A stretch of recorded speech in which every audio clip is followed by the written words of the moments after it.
Nah, jadi kemunculan Al-Mahdi itu di ujung perjalanan umur umat Islam ini, yang berarti ketika tanda-tanda besar sudah mulai bermunculan. Dan tanda besar ini kalau kita sudah mengerti ilmunya, dapat kita jadikan sarana berdakwah kepada orang Nasrani. Karena orang Nasrani juga meyakini di akhir zaman akan turun dari langit sosok yang mereka sebut Yesus Kristus, ya. Kita nyebutnya Isa Al-Masih Ibnu Maryam alaihissalam. Mereka menyebutnya Yesus Kristus. Dan kita nanti akan menyaksikan turunnya Isa alaihissalam. Ternyata tidak mencari gereja, dia masuk ke masjid. Dia sholat subuh berjamaah dengan kaum muslimin, yang pada saat itu imam sholatnya adalah Al-Mahdi. Masya Allah, ya. Dan Isa alaihissalam nanti akan mengajak semua orang kafir, termasuk ahli kitab Yahudi Nasrani, memeluk agama Nabi akhir zaman, agama Islam ini. Bahkan dalam hadis sahih dikatakan, Isa alaihissalam kalau sudah turun nanti dari langit, dia hanya menawarkan dua pilihan kepada orang kafir dan ahli kitab. Pilihan pertama, aslim taslam, masuk Islamlah engkau, niscaya engkau akan selamat dunia dan akhirat. Kalau nggak mau, diapakan sama Isa alaihissalam? Ya, diselesaikan. Loh, kok ngeri gitu Ustaz? Bukankah Isa alaihissalam itu digambarkan sosoknya santun? Iya memang. Cuman masalahnya adalah bukan masalah kesantunan di sini. Masalahnya turunnya Isa alaihissalam termasuk tanda kalau dunia sudah memasuki injury time. Dunia sudah mau berakhir. Waktu sudah tinggal sedikit. Adalah keterlaluan kalau orang kafir, Yahudi Nasrani masih tetap ngeyel ketika Isa alaihissalam sudah turun. Karenanya cuma dikasih dua pilihan, atau masuk Islam atau mati. Dan akan ada nanti orang-orang kafir Yahudi Nasrani yang masuk Islam tidak mau, tapi mati lebih gak mau lagi. Akhirnya apa? Masuk Islam dengan terpaksa.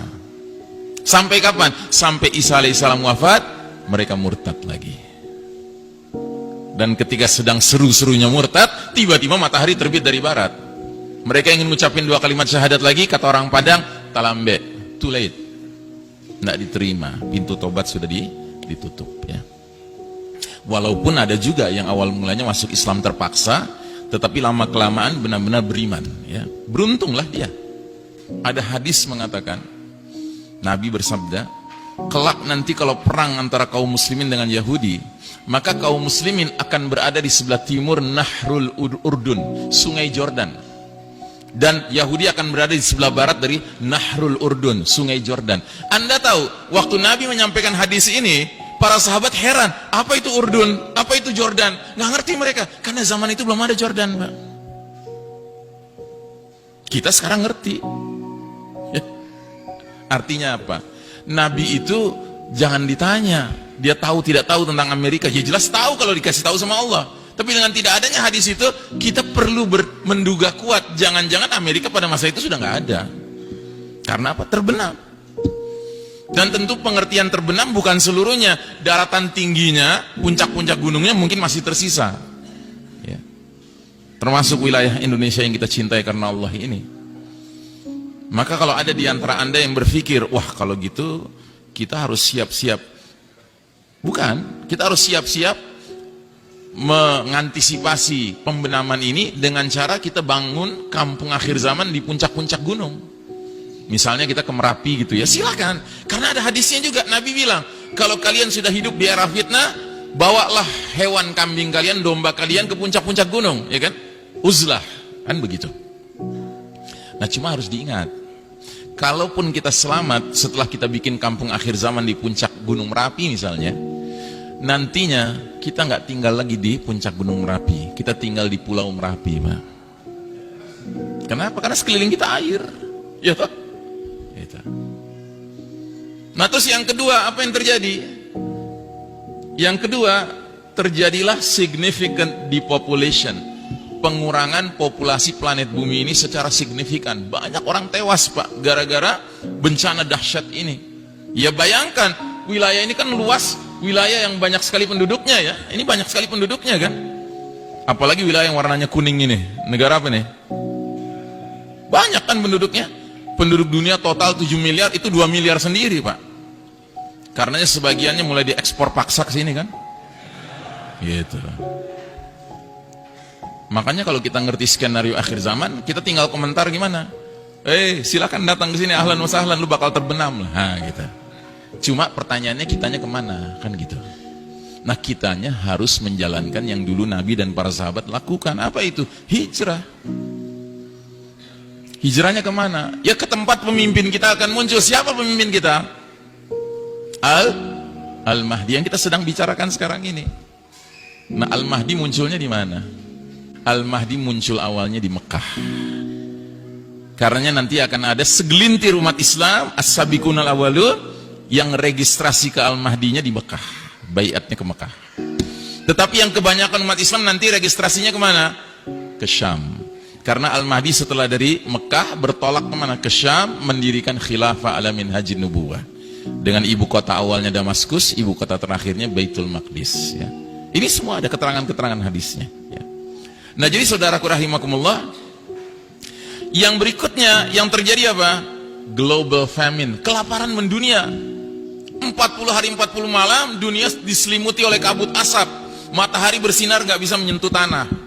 Akibatnya tanaman, tumbuhan, pohon gak menghasilkan. Makanya ada dalil mengatakan jika kalian sudah melihat bintang berekor di bulan Ramadan, siapkan makanan sekuat kemampuan kalian. Jadi bintang berekor itu diantara dalilnya mengisyaratkan jatuhnya di bulan Ramadan. Maka mulai sekarang kalau Ramadan akan tiba, tidak sekedar perasaan gembira yang harus ada dalam diri kita, tapi juga perasaan waspada. Jangan-jangan Ramadan ini jatuhnya bintang berekor. Kita tidak tahu kapan jatuhnya, tetapi kalau melihat tanda demi tanda yang bermunculan, it seems to be very close. Kelihatannya sudah dekat sekali jadwalnya. Bahkan tahun lalu, Ramadan tahun lalu, begitu malam terakhir, ya, kita dengar kabar besok 1 Syawal, saya langsung instruksikan istri anak saya semuanya sujud syukur. Alhamdulillah tahun lalu belum jatuh bintang berekor. Karena kami belum siap hijrah. Dan kelaparan mendunia ini berakibat kepada apa? Orang berebut makanan, Pak. Sampai apa? Sampai saling berbunuhan, killings ya. Al-Haraj kata Nabi, saling berbunuhan, memperebutkan makanan. Nah, yang lebih tidak pernah kita duga-duga lagi adalah dampak yang kelima.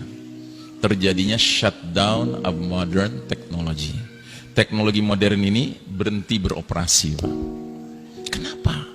Ya karena batu besar jatuh dengan kecepatan tinggi, bergesekan dengan udara, tentu menimbulkan induksi besar-besaran. Yang orang barat katakan akan terjadilah fenomena EMP, electromagnetic pulse. Ya, semua benda-benda kelistrikan macet, tidak bisa berguna lagi. Bahkan ahli fisika mengatakan tumbukan batu besar dengan tanah akan menyebabkan zat-zat tertentu sifatnya berubah. Misalnya besi berubah zatnya menjadi lengket, sehingga instrumen-instrumen yang terbuat dari besi yang sedikit rumit saja tidak bisa dipakai lagi. Contohnya sepeda, rantainya besi, gearnya besi, nggak bisa dipakai lagi.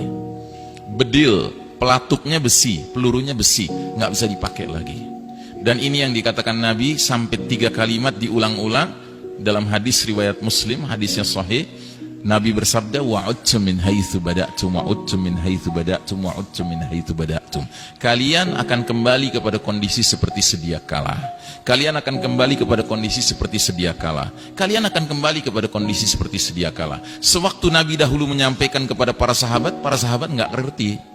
Kenapa nggak paham para sahabat? Karena para sahabat nggak pernah mengalami menggunakan komputer, ya, HP, listrik, AC, ya, mobil, motor, pesawat udara, nggak ada. Tapi setelah hadis ini sampai ke zaman kita, kita pakai akal kita merenungkan apa ya maknanya ini. Oh, ini rupanya isyarat akan terjadinya kemacetan operasional teknologi canggih.